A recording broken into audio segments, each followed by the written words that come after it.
Hay versiones encontradas de cómo se informó este hecho en México y cómo se detalló acá por parte de la Fiscalía del Departamento de Justicia en el norte del estado de Illinois. Escuchemos primero la versión que da en México el comisionado de la Policía Federal, Manelich Castillo. Al conocer que tanto las autoridades de nuestro país como de los Estados Unidos le investigaban, el funcionario decidió entregarse voluntariamente a la Fiscalía de Chicago. Iván N. enfrenta cargos por obstrucción de una investigación relevante para ambas naciones. En la Policía Federal no habrá cabida para aquellos que traicionen los ideales de la institución, los ideales del país. Serán juzgados, serán perseguidos.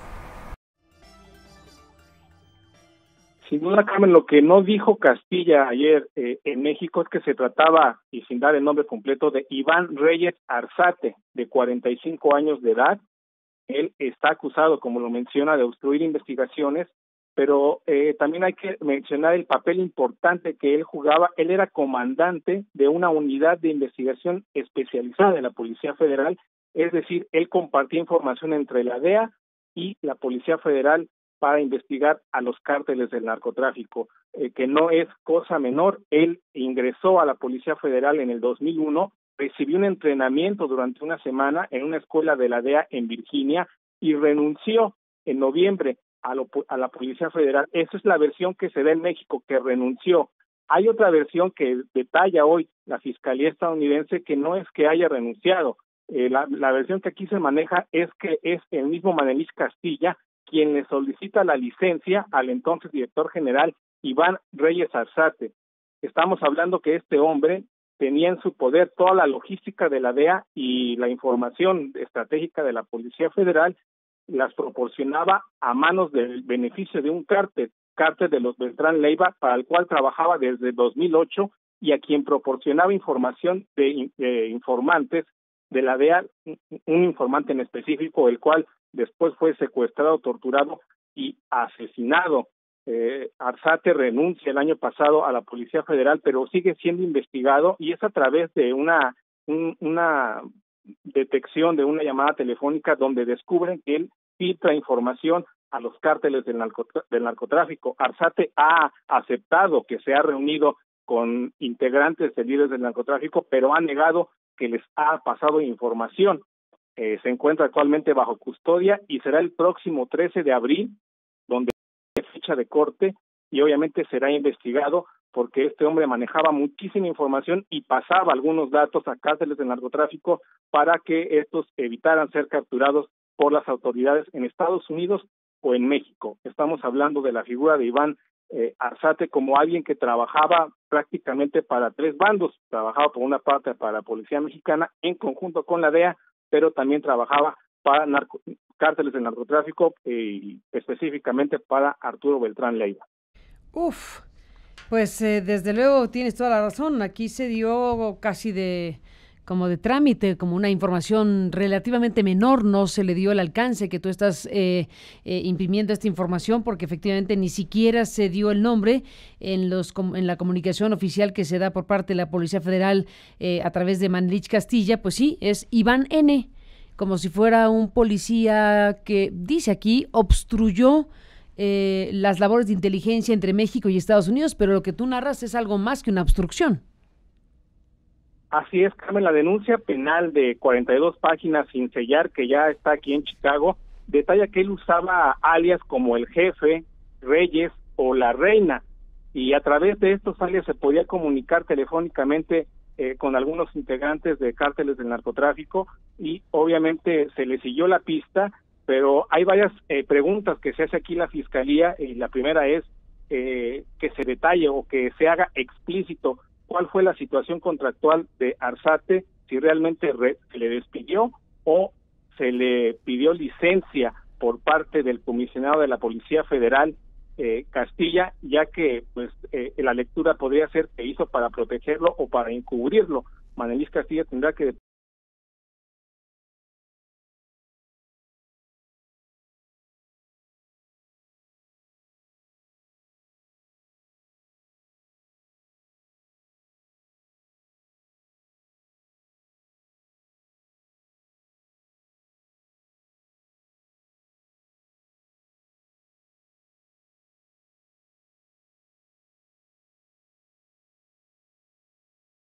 a la Fiscalía de Chicago.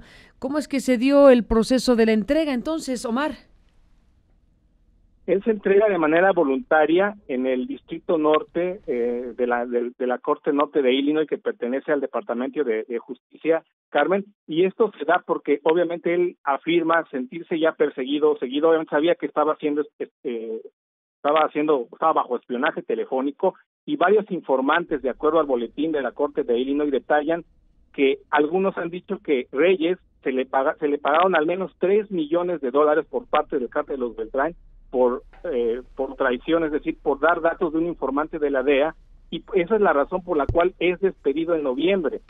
Este caso ya ha sido desclasificado en la Corte Federal de Chicago, y esto pues se da apenas una semana después de que el fiscal general del estado de Nayarit fuera arrestado en la frontera de Estados Unidos con México, y obviamente ahorita está en California acusado de conspirar con el cártel de los Beltrán Leiva. Todo tiene que ver con el cártel de los Beltrán, estas detenciones, y sin duda habrá que estar pendiente a lo que diga en corte Arzate el próximo 13 de abril. Pues ponle un elemento adicional al recuento de los Beltrán Leiva. No necesariamente está vinculado estrictamente al asunto, pero Beltrán Leiva, o uno de los Beltrán Leiva, fue sentenciado a cadena perpetua ayer. Se dio a conocer precisamente este asunto, y ya que estás hilando cosas, pues dejemos también a la mesa el hecho de que este narcotraficante mexicano llamado apodado el Mochomo, fue sentenciado este miércoles a cadena perpetua por las acusaciones de conspirar para distribuir cocaína y metanfetaminas en Estados Unidos, y quedó sujeto a una confiscación de sus bienes por $529 millones.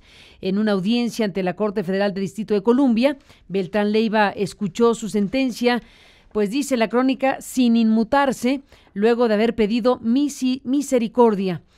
Pidió misericordia al juez Richard J. León, y de haberse disculpado por haber colaborado con su hermano Arturo. Le pido misericordia y que me permita regresar con mi familia, pidió en español, ataviado con un overol de reo, camiseta, tenis blancos, pelo corto y lentes. Sus palabras eran traducidas al inglés y él usaba audífonos para entender las palabras del magistrado. Déjame, Omar, concluir con esta información porque, bueno, al final de cuentas también es relevante en estas últimas horas, noticiosamente hablando. Beltrán Leiva, de 46 años de edad, negó conocer a Ismael El Mayo Zambada, negó conocer a Edgar Valdés Villarreal La Barbie, negó conocer a Sergio Villarreal Barragán el Grande. Además sostuvo que nunca exportó drogas a Estados Unidos ni tampoco ordenó actos de violencia. No tengo nada que ver con todas esas drogas que se me acusa de mandar a Estados Unidos, dijo en tono de voz bajo, apenas audible en el recinto judicial. Pero el magistrado dijo estar convencido de que Beltrán Leiva exportó al menos 27 toneladas de cocaína a Estados Unidos, una cifra que calificó como conservadora. Llegamos al final de un camino lleno de violencia y drogas a gran escala, dijo el juez, tras calificar las acusaciones de extremadamente serias y sin precedentes para la Corte de Washington, por lo que no aprobó ninguna reducción de la sentencia. Antes, el juez federal Adrián González pidió la máxima pena de cadena perpetua, en tanto que su abogado Eduardo Belarreso planteó la alternativa de 25 años de encarcelamiento. Sin embargo, el juez dijo que aplicaría la pena máxima para disuadir a otros a no repetir este comportamiento, así como para proteger al público estadounidense, a pesar de que reconoció que eso puede ser un argumento para una posible apelación del fallo.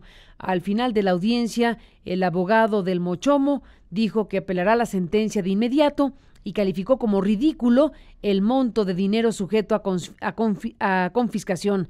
Beltrán Leiva fue arrestado en 2008 y extraditado por México a Estados Unidos en noviembre de 2014, 6 años después de su arresto en Culiacán, Sinaloa, por parte de elementos del ejército mexicano. La DEA señaló en su momento que Alfredo, como su hermano Arturo y Héctor, fueron responsables no solo por el contrabando de toneladas de cocaína hacia Estados Unidos, sino de actos de violencia en México.